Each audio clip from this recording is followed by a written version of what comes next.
Konnichiwa everyone, it's Dan from JaDan.co.uk and today's video is all about culture shocks. They are everywhere. Assist you with a squirt of water. But yeah, it's a bit weird. Being a foreigner in Japan is pretty cool, but there's also quite a lot of things that are shocking if you're not from around here. So when I first came to Japan, I experienced quite a lot of culture shocks, and today's video is going to be talking a bit about those culture shocks as well as things that you should probably be aware of if you're coming to Japan. One of the first things that I encountered in Japan that really shocked me, and is usually the most shocking thing for foreigners who come to Japan, is the toilet situation.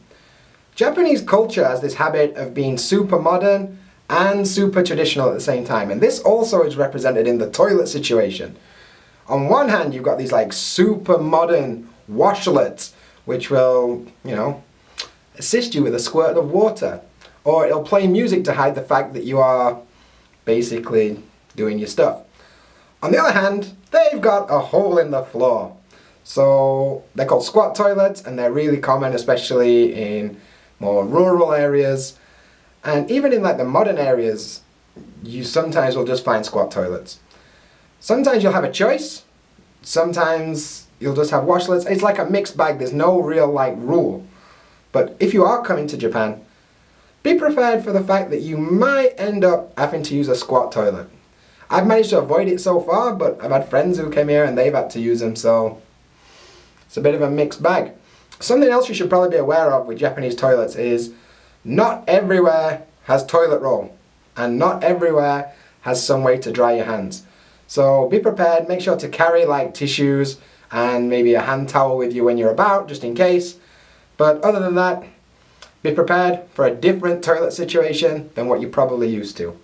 Another thing that was surprising to me when I came to Japan, and is usually quite surprising for foreigners visiting Japan, is the vending machines. Like, they are everywhere. And I don't just mean like everywhere, I mean everywhere.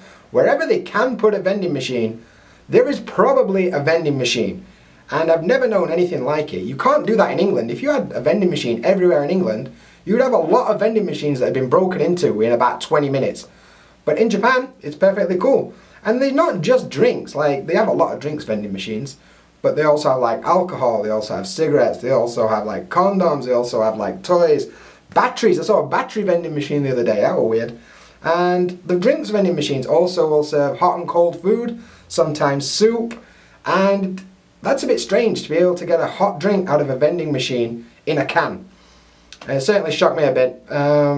Anyway, watch Sid from my friend Sid last year came to Japan, and he enjoyed a hot drink from a vending machine for the first time. Let's have a look at his reaction.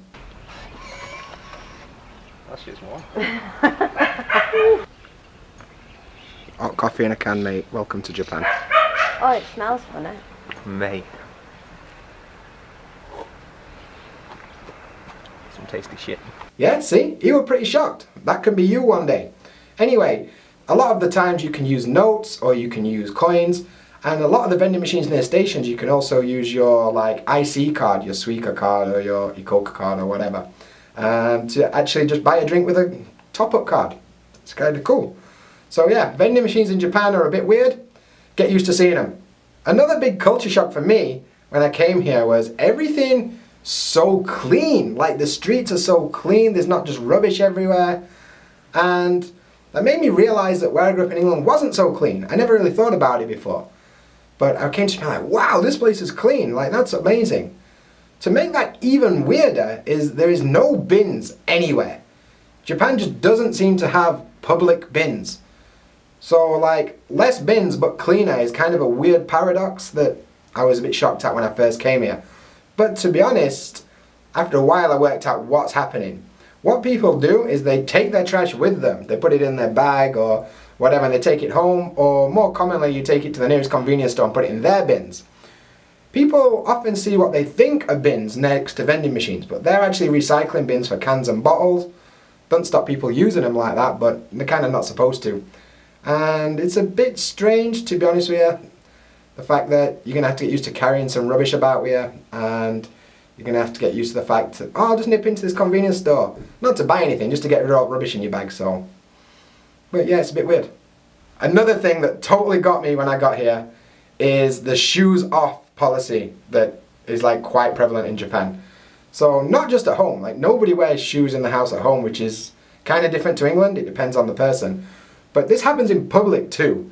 Like a lot of offices, or a lot of sometimes schools I work at, or sometimes even like restaurants or izakayas that I go to, you have to take your shoes off before you go inside. Sometimes you'll get little slippers that you can put on. But this also introduces the idea of the toilet slippers, which is something I'd never encountered before I came to Japan. Toilet slippers are slippers you wear to go to the toilet because you've had to take your shoes off to go into this restaurant. Anyway, so one thing to be aware of is that this will probably happen to you. So do things like make sure you're wearing clean socks with no holes in them, and try not to have smelly feet because it's going to become obvious at some point. And last thing you want is to be sat down to a meal with someone who like fucking smelly feet and that. So don't do that. Try and wear clean socks. And be prepared to take your shoes off in public. So if you've got some mad sandals that you had to spend 20 minutes putting on, think about that when you're going into a restaurant, because you don't want to have to wait 20 minutes before I can order some food because you're pricking about with your sandals. So think about that. And the last thing that I encountered when I came to Japan that I thought were a bit strange is the trains. And this is common for a lot of foreigners. The trains are actually good.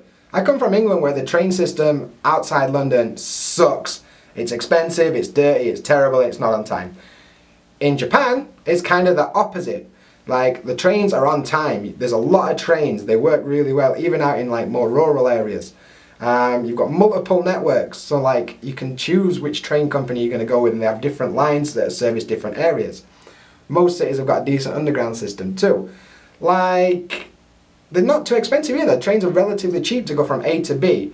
And you'll find that most cities are built around the train station. So you can go to a city and most of the important stuff is somewhere near where you get off the train, which is useful. The only kind of bad aspects of the trains is rush hour. They are stupid busy. Be prepared to feel like a sardine on a busy train at rush hour. Like sardines, mate. And yeah, that's kind of awkward, especially because I like a bit of personal space and Japan doesn't. So that's really annoying. Especially in the morning if you're commuting to work. It sucks, but it can't be helped. It's certainly better than walking. The other thing is the last train is way too early. It's quite common for people to go home about 11 o'clock because the last train is like 11:12 or something. So annoying, but still better than England. So what can I say? Nice one. So that were 5 things that I would consider a bit of a culture shock for me, and probably for you if you end up coming to Japan. These are 5 things that you should be prepared for when you come to Japan because they often surprise a lot of foreigners. So yeah, thanks for watching. If you are thinking about coming to Japan and you're looking for some tips, I've got a playlist here which is tips for people about Japan. Check it out, you'll probably enjoy it. If you did like this video, do me a favour, bang a thumbs up on the video. I'd appreciate that. Go to the comments section below and let me know what the biggest culture shock for you was if you visited Japan. And please do me a favour, hit the subscribe button. I'm trying to get to 2,000 subscribers by the end of the year. So I'd really appreciate your support. Anyway, that's it for today. Gotta run. So as always, until next time, Jamata!